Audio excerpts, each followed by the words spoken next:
Hey everyone, Draco Magnius here for another episode of Nier Weapon Stories. This time we're going to be covering Sunrise, or as it was known in Drakengard, Feng's Glaive.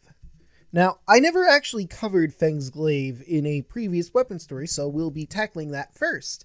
So without further ado, let's turn the page and get to it.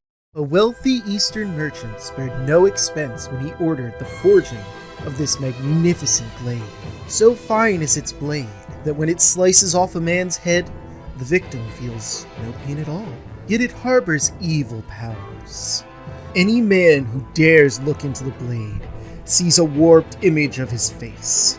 The greater a man's greed, the uglier his reflection becomes. When the merchant looked into the blade, he saw a reflection more hideous than that of any other. He could not bear to see the ugly face, and he swore to never again look at the weapon's shining surface.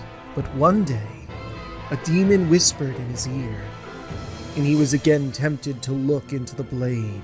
There he saw a face so abominably deformed and repulsive that he turned the weapon on himself and cut off his own head.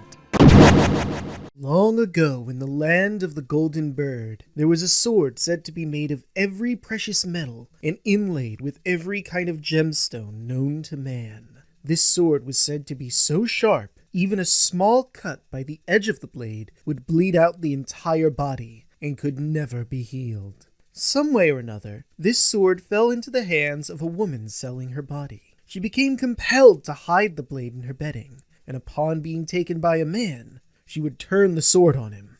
Before even feeling any pain, the men would completely bleed out and die. And from the wounds would flow an endless amount of gold and money. One day, bursting with wealth and dressed in the finest garments available, the woman sought to liberate the gemstones from the sword. Driven by her greed, the blade's edge turned slick and deadly as the woman sent for the blacksmith. On the way there, weighed down and unbalanced by the sword, the woman fell off the side of the bridge and into the river. Her greed was such that even as she was swallowed up by the water, she refused to let go of the heavy blade. Her body was found the next day, drained of all its blood.